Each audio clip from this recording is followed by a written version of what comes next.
Ladies and gentlemen, good day and welcome to the Tejas Networks Limited Q3 FY'25 results conference call.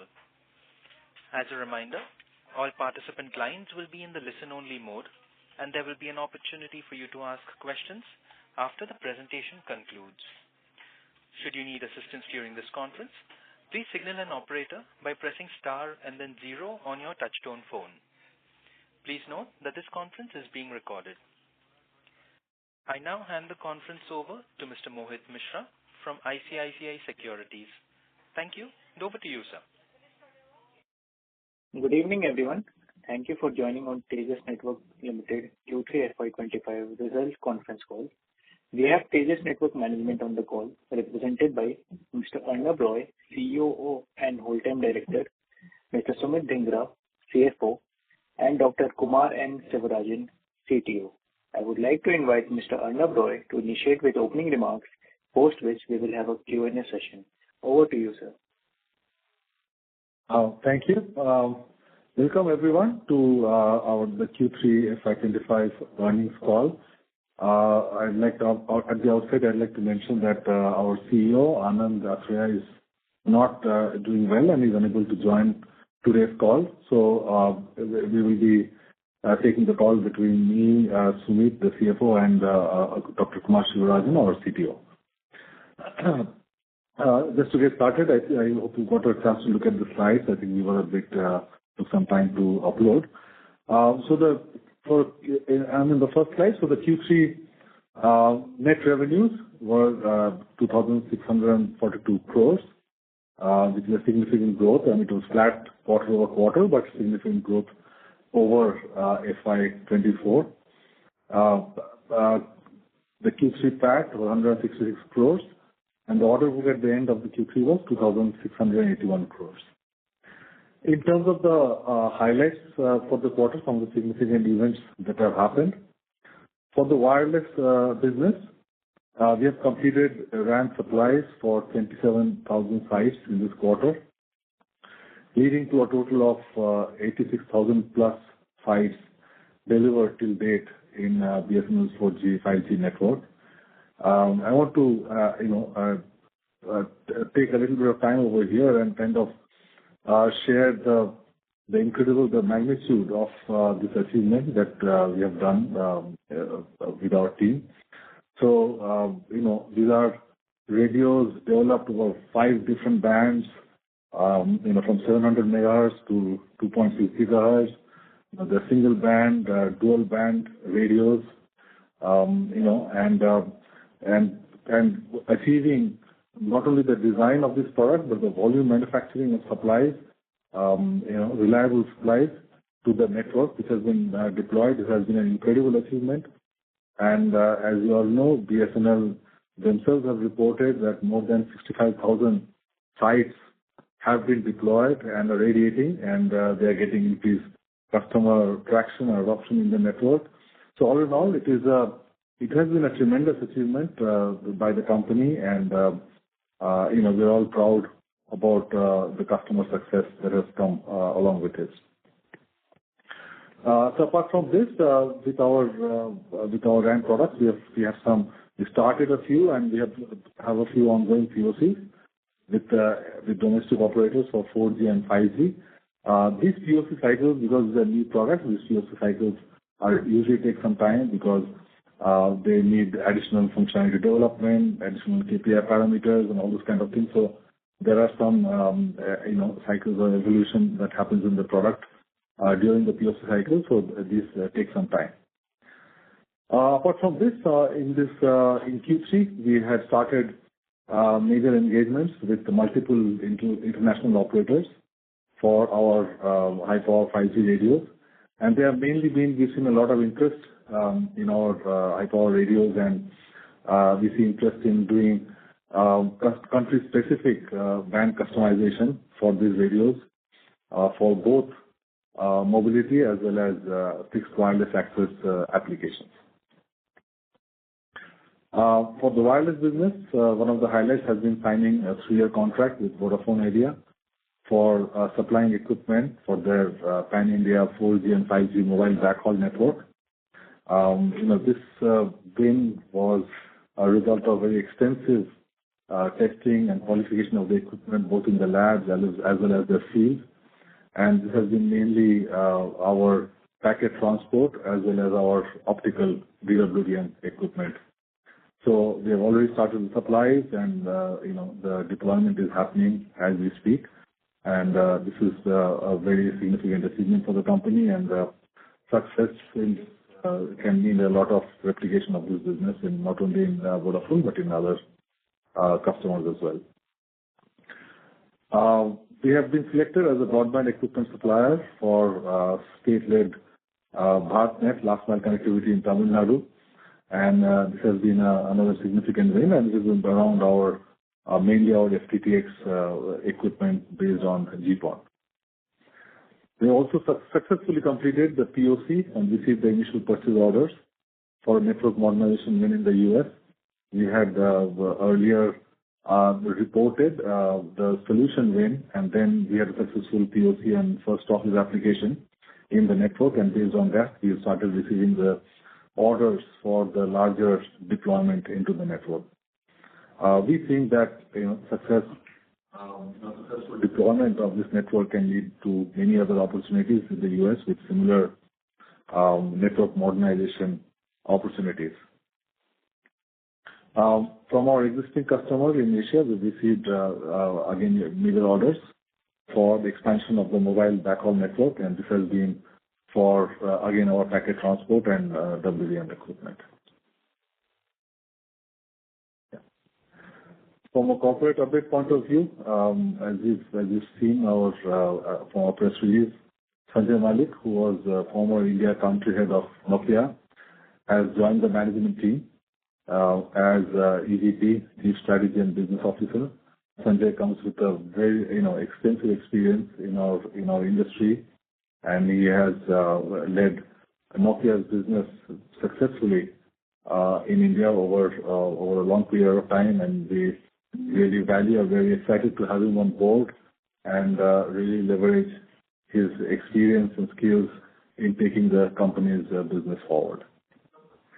I have been elected as the chairman of TEPC, the Telecom Export Promotion Council, for 25 to 27, and succeeding N.G. Subramaniam, our chairman, who was the past chairman for TEPC.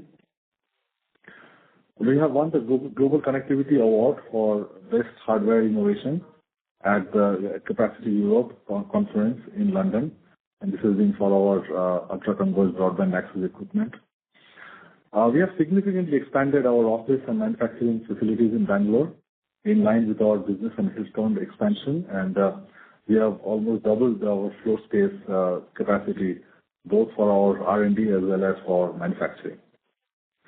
And as part of this, we have set up the Center of Excellence for Wireless Communications in our new facilities for advanced research in frontier technologies and standards and architectures for next generation wireless networks. I will now hand it over to our CFO, Sumit Dhingra, for walking us through the financials for the quarter. Thanks, Arnab. Good evening, everyone. For the quarter 3 FY'25, done a revenue of 2,497 crores and other operating revenue, which is mainly the PLI incentive of about 145 crores. So total revenue from operations is 2,642 crores, which is roughly about 4.7x of the previous year. Quarter 3 EBIT was 260 crores, PBT of 411 crores, and PAT of 166 crores. You see the margins or profitability on a bit lower than the previous quarter, and that's mainly on account of change in product mix. And also there are certain provisions for old inventory and higher depreciation for certain R&D equipment that we've taken in this quarter. Moving on to the next page, our inventory levels stand at 3,127 crores, come down marginally over the previous quarter. Inventory continues to be high mainly due to the ongoing project execution and also certain procurement for high lead time items that we do on an ongoing basis for future projects. Trade receivables of 4,730 crores. Again, there's an increase in receivables, but this needs to be also looked at in context of our revenues that we've done over the last couple of quarters in particular. And as we go along, as the collections go up, we would see the receivable numbers coming down. We've collected about 2,000 crores during this quarter. And the other thing I want to highlight is that receivables are essentially gross of the advances that we've received from customer. So while the advances are visible in current liabilities, corresponding receivables are covered under trade receivables. So as and when the milestones occur and those the receivables will get adjusted against those advances that are there in the current liabilities. Closing borrowing position was around 3,157 crores and cash of 6,643 crores. Borrowings are mainly on account of working capital purposes. With this, I'll hand it over to Arnab to take over the rest. Thanks, Puneet. Moving to the next slide, I'd like to give some color about the business of Q3. So in terms of revenue mix, in the India government business has been 3% of our revenue, and there has been a year-over-year decline of 40%. And as you know, government business is tender-driven and lumpy, so there are seasonal variations of revenue based on where we are in a project cycle, and this is a reflection of that. India business has been the dominant part of our revenue, but again, like to mention, as in the past, that this is dominated by the 4G shipments to BSNL network, but shipments to TCS, who are the final system integrator. The other parts of the private business also has been Vodafone and a few other private operators in India and international. The international business has been 3%. It is still a small percent share of our overall business, and while we have a lot of focus in growing of the business, I mean this is still something which is going to take some time to really mature. I mean, a lot of really good engagement, a lot of really good trials and all those kind of things happening. And there is a slow and steady increase in the business traction that we see, but we see longer cycles of business conversion into revenue. Our closing backlog was for 2,681 crores. As you can see, a small segment of relatively small portion for the international business. And a lot of the backlog, we were anticipated a larger backlog over here, driven by some of the key opportunities, large opportunities that we were targeting, which is one of them was the expansion of BSNL's 4G network and 5G upgrade, BSNL's 5G, the SA network build out. This is for the 5G, the performance bands. And, the Indian Railways, the collision avoidance system, the private 5G application for large enterprise in India, where we have done extensive trials and we've done successful trials and discussions are in the advanced stage. And then, the band customizations that I talked about for 5G radios for a few tier 1 international operators. Those are some of the large opportunities that we are working on wireless. For wireline, BharatNet Phase 3, which has been in the news recently, where the results for the tenders have been announced and are still getting announced, and the system integrators who have bid, I think most of the tender results and have been announced, and some of them the orders have also starting to get replaced. And this is at a stage where the SIs are going to starting to engage with us, with the OEMs, in terms of the product supplies, and this is the phase that we are in right now. And over this quarter and early next quarter, we expect this to happen. Then the expansion of WDM backbone for the utility network. We expect significant investment to happen over here, but the large tender opportunities over here have got delayed. And then we talked about the FTTH and the network modernization deals with multiple operators in Middle East, Africa, and the Americas, and the metro network expansion for private operators in India for mobile backhaul and enterprise services. These are the key opportunities that we're targeting. Some of the large tender-driven opportunities, which is the expansion, or the government opportunities, BSNL's expansion network, 5G, Kavach, etc., BharatNet. These are all live opportunities which are maturing as we speak, and we expect them to convert and Q1 of FY'26, and that should contribute to our business for FY'26.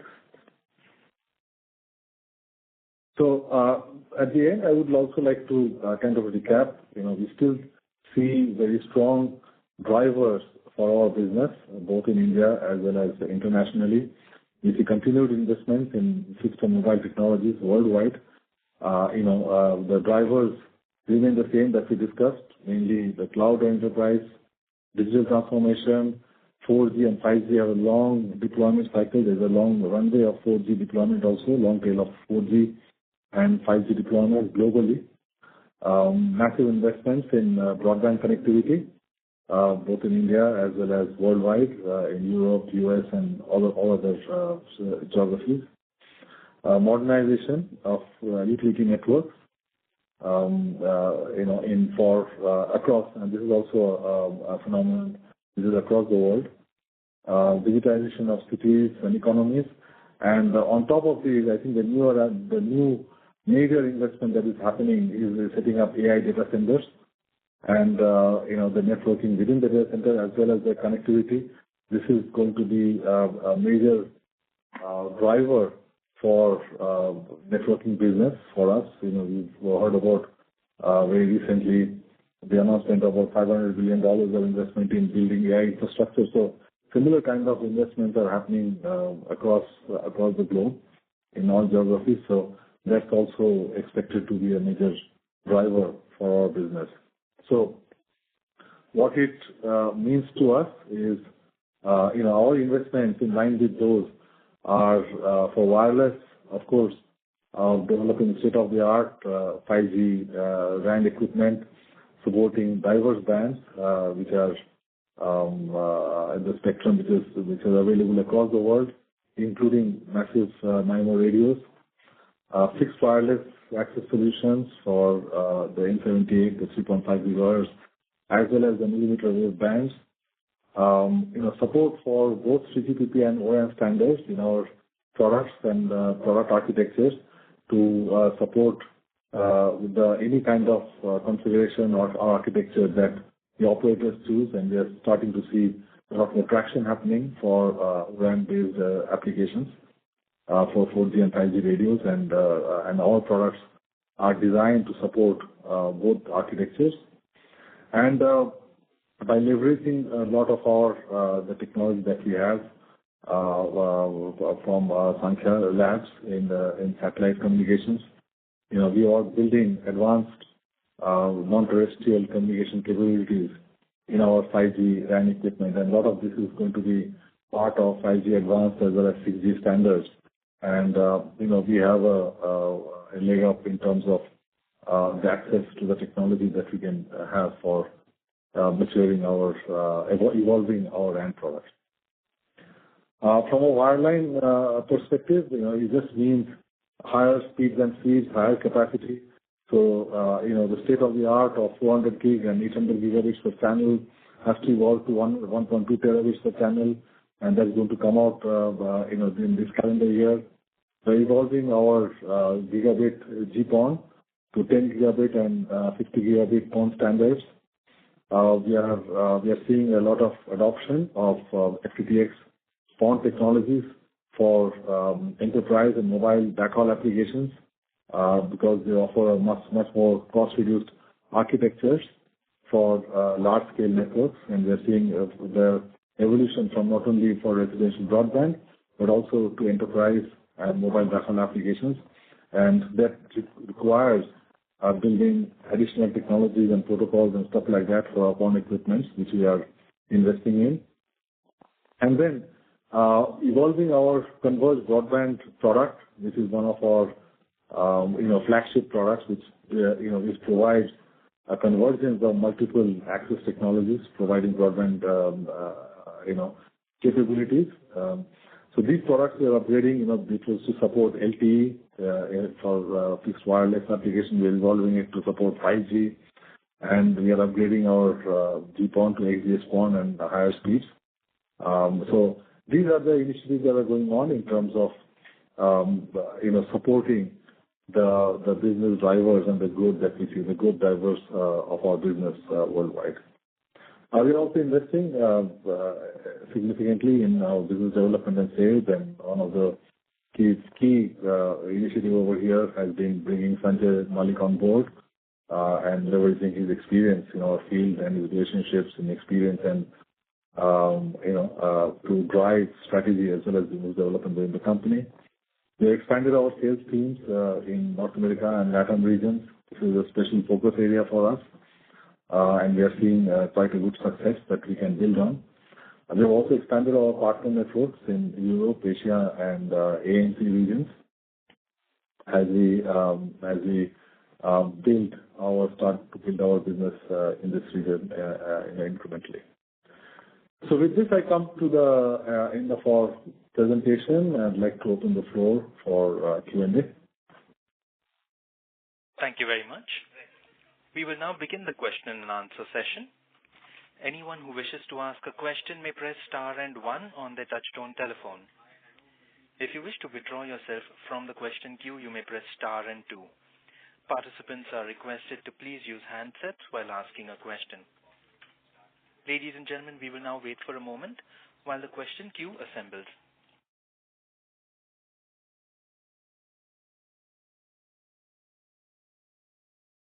We have the first question from the line of Vimal Jamnadas Gohil from Alchemy Capital Management Private Limited. Please go ahead. Yes, thank you for the opportunity, sir, and congrats on a good quarter. My first question is for Sumit sir. Sumit sir, if you can just help me understand on the gross margin front, while you've highlighted what are the levers that have impacted the margins this quarter. But if you can just help me understand what was the change in mix like in the wireless piece. My assumption is that when you say mix change, it should be the increase in the wireless equipment sale that would have happened this quarter. So if and most of it would be coming from BSNL, and given the fact that BSNL would be at the fag end of execution, should our gross margins be much better going forward? That's question number 1. The second question is on if you could help us with an update on how is the overall business piece or the pipeline looking like ex of the BSNL deal, both in India and abroad. I do understand we have won some deals, but if you can just help us with some timelines, etc., that will give us better clarity. And lastly, just one data point. If you can help me, what is our headcount like at the end of the December quarter? Thank you so much. Okay, so I'll take the first question on gross margin. And so basically, like I think we've mentioned also in our earlier conference calls, while it's difficult to comment specifically on project by project, but what it means by changing product mix is that even as part of one project, there could be various types of products, different configurations that we ship, and depending on the product, depending on the margins of the products that get shipped within a particular quarter, whether it be one project or across multiple projects, that would drive the margin movements up or down. And The other point related to your BSNL project was, as again, mentioned this in the past, given that this being a first wireless project, margins were marginally lower than what you would see, let's say, in typically wireline business. As we go along, as our international business picks up, as we're able to widen our order book, we would expect margins to improve over the next few quarters. On your second question about the business pipeline, I think I have. Yeah. So, our business pipeline has two portions. One is, of course, the run rate business from existing customers, which have long-term contracts. Like an example is like the Vodafone Idea deal, where it's a 3-year contract for supply. So with most of the private operators, that's what we have, and that's not there in our order book, right? We don't show that in our backlog or order book. But the major components that we are banking on in our order book are the projects that we talked about, for the expansion of BSNL's 4G network and the 5G upgrade. And as we speak, there is a lot of movement and progress happening over there.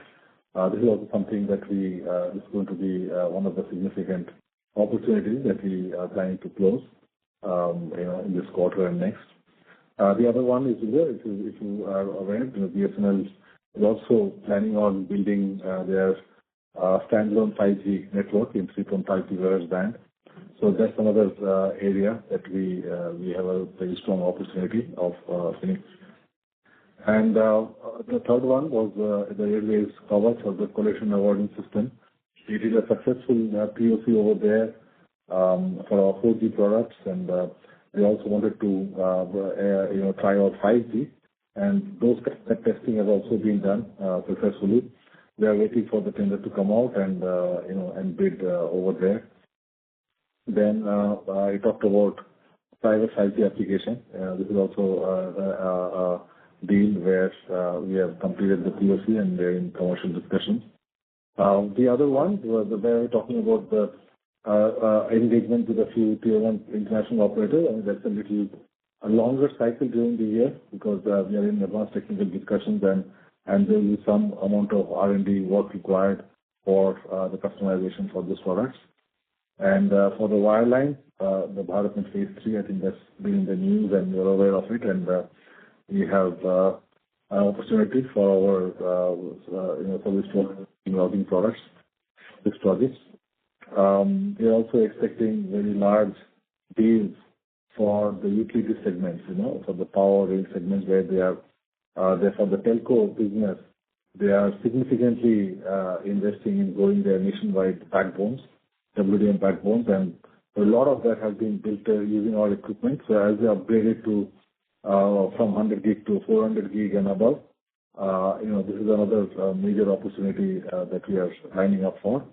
And the others, of course, the run rate, the metro network expansion and all those kind of things. So that will happen, consistently quarter over quarter over the year. So these are some of the key deals in the pipeline that will go into, adding to our backlog that we have, and will contribute significantly. We expect to contribute significantly to our FY'26 business. And the headcount The third question was about the headcount. So as of today, we are upwards of 2,300 people, 2,350 plus to be exact, and more than close to 60% of that are actually investments in R&D. The R&D people who are part of this team, part of the 60% of that is part of our engineering team. And sir, one last question on the BSNL deal. Given the fact that our initial deal that we had with BSNL was for 1 lakh towers for their 4G equipment. We have already completed 86,000. Would it be fair to assume that next quarter we'll see this execution being complete for the 4G part, and post which in FY'26 we should see the 5G part ramping up? Is my understanding correct here? That's correct. I think this initial 1 lakh sites order should get executed in this financial year. So what we expect to see is again an expansion of this 4G network, because I think there is still some way to go for them to get coverage across the country wherever their plans are. So there will be expansion of this 4G network and upgrade of this network to 5G as well, and then separate opportunities for 5G in the performance band, in the N78 3.5 GHz bands. So there are multiple opportunities. One is the 4G expansion itself. There is a 5G upgrade of the existing network, and then the 5G build out in the performance bands. Thank you so much, sir. I'll come back in the queue. Thank you. The next question is from the line of Ritesh Poladia from Girik Capital. Please go ahead. Yeah, thanks for the opportunity. Sir, on BSNL, can you comment how is the working of the 26,000 sites? I assume substantial would be already operational. So are they working as per your expected parameters and managing peak traffic? Yes, as you can see, we only report what we supply, which is more than 86,000 sites. But BSNL themselves have reported, if you see yesterday or day before, that they've already 65,000 of these sites are live. And the installation is a little more than 65,000, but 65,000 are actually live and radiating and actually serving customers. So, as far as we are concerned, I think BSNL is quite happy with the performance and quite happy with the customer acquisitions that we are doing. So yes, I would say it has been quite successful as far as we are concerned, both in terms of the equipment supplies as well as the performance in the network. So the product doesn't need much of tweaking. In terms of also peak traffic, it's working as per the parameters? Yes, absolutely. I think those things, performance has been tested extensively during the POC that happened before we got awarded the contract. There was almost a year-long POC that happened, right, where every aspect of our equipment's performance got compared with the state-of-the-art that has been deployed in the country. So only after that we got awarded the contract. So I think there is no concern on that front at all. So POC and reality is same. Sorry, what in reality?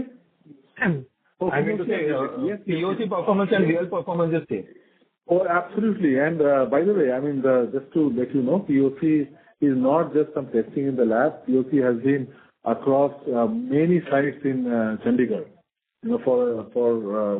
for more than a year. Okay, it was built across the Chandigarh city, across many sites, and testing has happened extensively over there. So it's not just a small lab testing which has happened. So I mean, there is no that kind of POC testing and the production equipment will have to be identical with the kind of testing that has happened. Sure. Second question on R&D spend. I think roughly company is spending about 600 odd crore on R&D. Now, if a company doesn't win, say, substantial contract in next few months, so there is a possibility of a revenue decline. So in that scenario, do you think in FY'26 the R&D spend can be curtailed, or will you still maintain your R&D as whatever are your plans? So, I think without commenting on the revenue visibility and outlook, from a overall long-term investment perspective, I think we'll continue to build our products, continue to invest in R&D, as was mentioned in earlier conversations as well. It's an important part of what we do in terms of the industry that we operate in and our overall plans, that we continue to build on the product. And while we would always look at optimizing it and controlling the spend in general, but yes, at an absolute level, the investments in R&D will continue.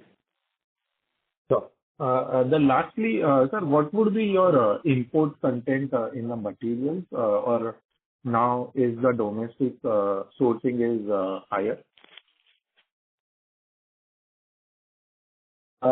Yeah. So, we have localized a lot of the components that go into our products, especially in our 4G, 5G radios. But having said that, I think most of the active electronic components are imported, and it varies from product to product. The amount of, it can vary between 40% to 65% in terms of the active electronics that gets imported, the semiconductor chips.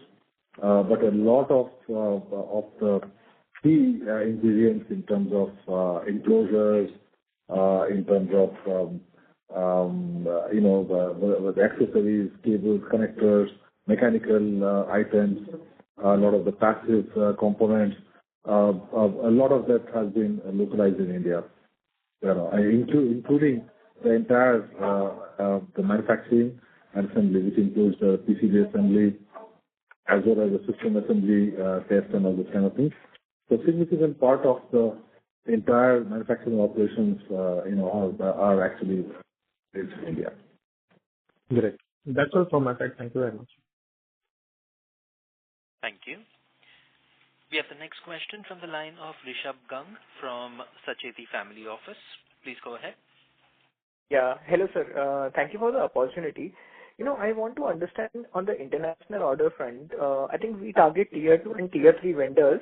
So, how do we ensure that we win the orders from these kind of customers and the order does not go to, the foreign players like Cisco, Ericsson and Nokia? Also, what kind of cost advantage do we really have? Because these players also have Indian R&D and manufacturing setup, right? So, what is the cost advantage we have, and what can be the reasons for maybe not winning an order and maybe a Nokia, Cisco, Ericsson winning it? Like, I want to have some granular insights on it, sir. Yeah. Yeah. So, when these equipment are selected, all the same equipment from different vendors are not identical. I think all of them are built with their unique thinking in terms of the network applications they want to optimize and serve well. So what usually happens is that based on the application in a particular architecture really wins. For example, as we've spoken before, if you compare our equipment with other wireless equipment, right? I mean, the kind of technology integration that we've done, for example, our the baseband unit integrates the transport functionality, right? The backhaul. So in typical RAN equipment, an operator would need to have the radio, the baseband unit, and a separate backhaul unit in terms of a radio, in terms of a router or some other transport equipment at the tower to really backhaul the mobile traffic. And we have done a very unique architecture where we integrated the entire backhaul network, and with that gives the operator significant savings in terms of his network deployment, right? And so similarly, the baseband unit is also a converged network product, right? Where you can also plug in additional modules which can do broadband services for enterprises and homes and stuff like that, right? So given a footprint in a particular area with a tower, by adding those modules, the operator, with a very incremental cost, can actually reach out to many customers in that area for serving them with broadband services, right? So if you look at this, the technology still remains 4G or 5G from a radio perspective, but the total cost of ownership, the total cost of solution for building the network and the other applications that come along with it gives our implementation and architecture a unique advantage, right? And that is where the cost advantage comes in. The cost advantage is not, in terms of, if I use a particular component and my competitor uses a particular component, that do I procure it at a cheaper cost and kind of thing. That's not where the advantage really comes in. It comes into the architecture of the product, how you designed it, and what kind of applications it serves more cost effectively. So I just give an example of that. And so similarly, I think we have many other examples even for our wireline products of how we build in the convergence of access and transport and all those kind of things, right? So I hope that we're able to answer this question. And that when actually operators value that kind of optimization, that kind of cost optimization that they get in the network, that's the key reason that we win. So what kind of a lifetime value, right, maybe a customer saves, right, because of all this integration and all? Like, can you give some more granular insights on that? Like some numbers or some percentage?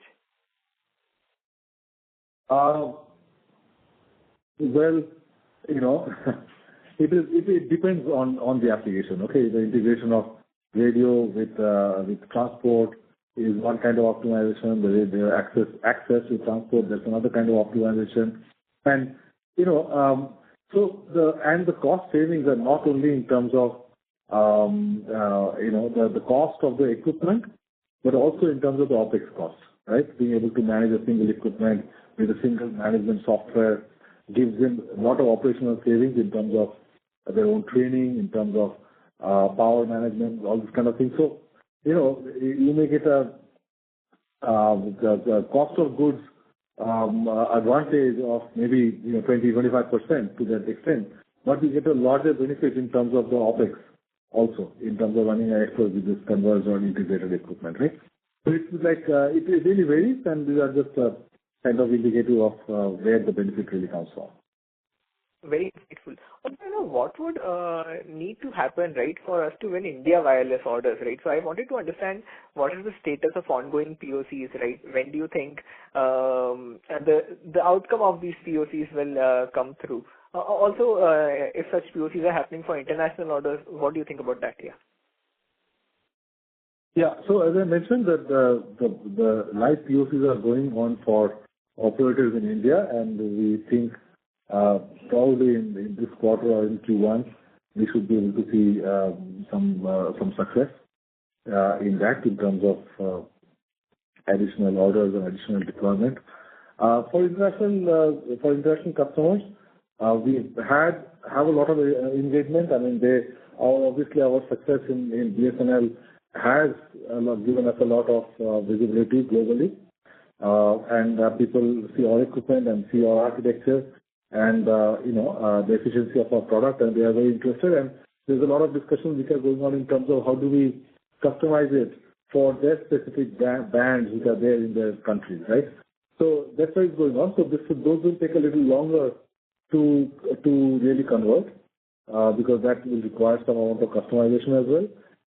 But that's the kind of engagement that is happening for in the international market for our wireless equipment. Thank you. Just one last question from my side. On the international front, right, we have said that we are expanding teams in North America and Latin region and partner networks in Europe, Asia, ANZ. Can you give some numbers, right, or some insights on how we have performed, how we have expanded versus last year, right, or maybe 2 quarters before? Some numbers on, headcounts in the sales team outside India or partner networks outside India, like that? Well, with respect to last financial year, we have grown our teams by more than 50-60% in those regions, right? We have added, at least in the US and LATAM, we've added at least 6-7 people, both in terms of system architects, senior sales marketing people, as well as account executives. That's a significant increase in headcount. Partner networks in other regions. In every region, we've added, 1 or 2 partners based on their geographical territories. So that's that's roughly, an example or quantification of how we have invested in terms of sales growth. And how does this partnership work? How do they help you in getting the orders? Just if you can give some insight on that. Yeah. So the sales partners, basically, they are people who have operations local to the region, and there are many countries where you need to the business is done in the local language, right?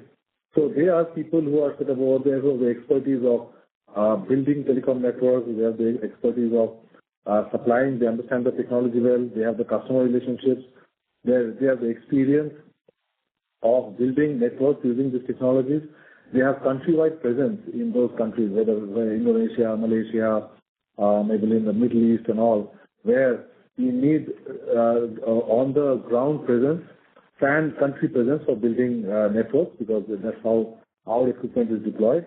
So we need that. We need local language support for dealing with the customers as well as for handling business at remote locations in the country.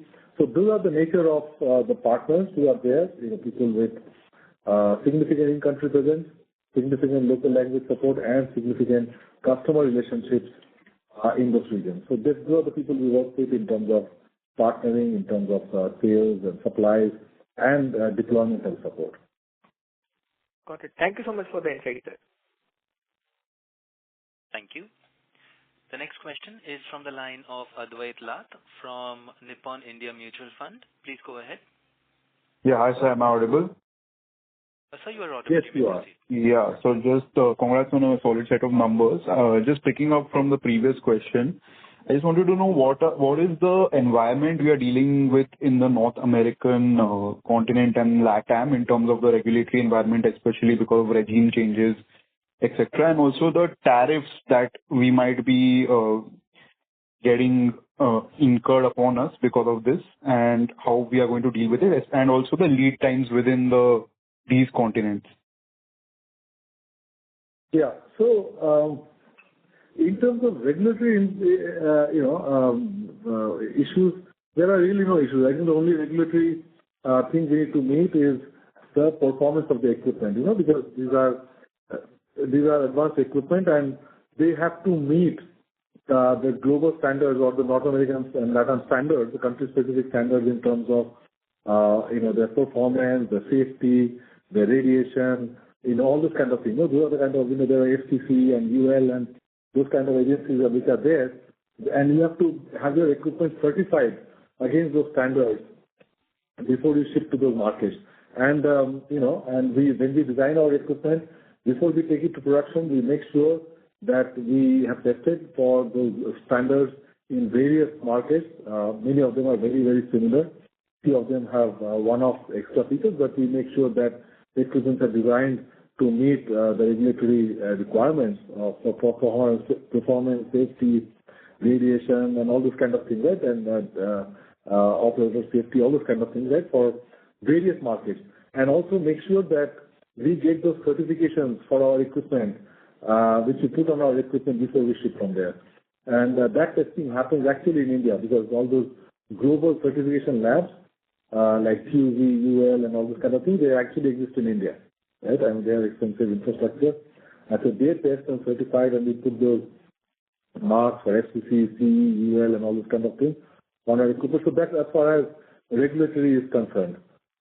Compliance is concerned, right, for global standards. Now, as far as tariffs and all are concerned, it's still an open question. We really do not know, and then nothing has been announced, and nothing has come up. So till that time it comes up, it's all pure speculation from in this front. In terms of lead time, I think lead time, it's very similar for customers everywhere. There is a process of lab testing. There's initial technical engagement. You make presentations, go through extensive technical discussions on what is the value that we're providing to the customers.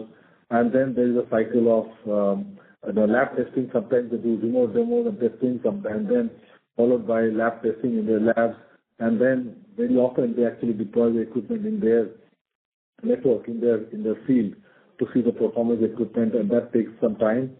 And after that, I think that's when then we get into commercial discussions and get into an agreement. And if all of that works out, then that's how the deal progresses. That's the reason why, from the start of investment of a particular opportunity cycle to closure, it usually takes a long time.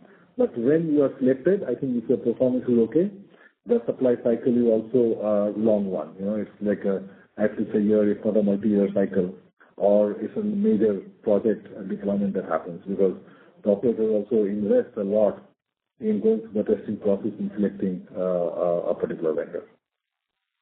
Got it, sir. And just a follow-on question. This is to do with our Vodafone Idea deal. So just wanted to ask, what are the terms of the agreement, if you can share some detail on that in terms of what we will do?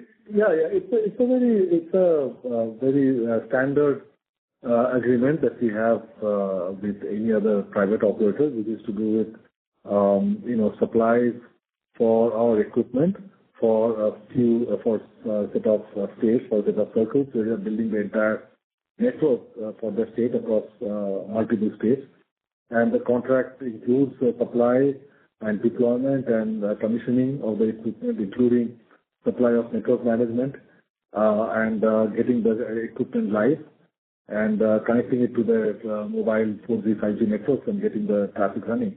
So there's the entire scope of the agreement, and we are getting paid as we do the supplies.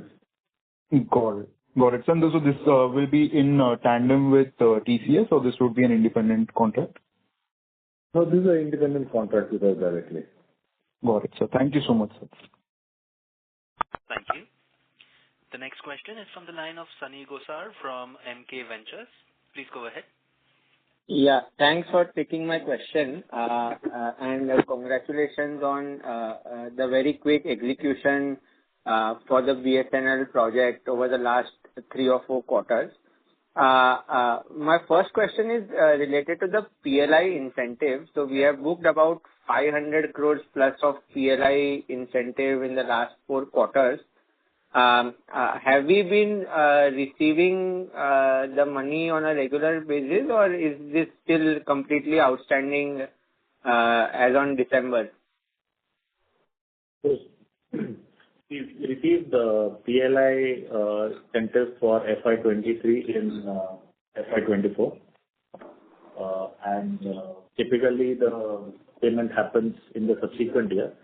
So what you would see in recognized as revenue in FY'24 is what we would expect to receive this year. The process for that is on. We submitted documentation. There is back and forth from the nodal agency and thereafter with the ministry. So we're hopeful of getting the incentive for FY'24 soon. And then for FY'25, the corresponding incentives are something that we would expect to get in the next year.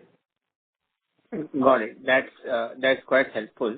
In the earlier part of the call, you alluded to a few opportunities like the Kavach program, the 5G, private 5G application, the BharatNet Phase 3 project.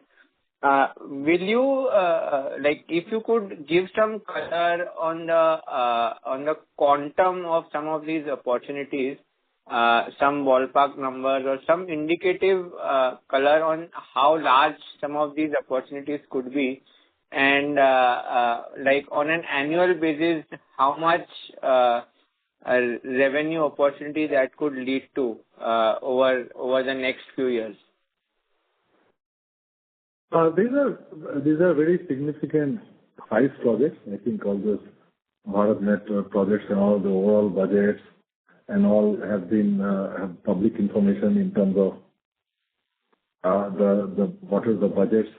And I think all of them, the equipment opportunities for us ranges from several hundred crores to several few thousand crores as well. There's a wide range and a lot of it, but each of them are fairly significant size opportunities. And what will return for us depends on how much of each of those opportunities we win. But each of them are very, very significant size. Got it. And in terms of the conversion of these opportunities or proof of concepts into actual orders and then eventually into revenue, can you give some kind of indicative timelines, or which of the projects are more closer to conversion as compared to some of the others? So some indicative color, because the order backlog now is about 2,600 crores, and most of it is related to BSNL, which would mean that post Q4, assuming that no new orders come in, there could be a temporary dive in terms of the revenue. So how should we look at this in terms of continuity of revenue and the future outlook in that sense? Yeah. So first of all, backlog right now, a lot of the BSNL backlog rundown, order book rundown has happened, and a good part of the backlog is also the non-BSNL business. But having said that, you're correct in saying that it is still significantly small compared to what we had at the beginning of the year. So these opportunities that we're talking about, most of the whether it's BSNL network expansion, 4G, 5G, or the covers or the other thing of BharatNet and all, most of them we expect to see conversion in Q4 and Q1, right? Q1 of FY'26, and significant part of that should be executed in FY'26. So, once if we are successful in most of the opportunities, it will lead to again a significant bump or significant refilling of our order book. Got it.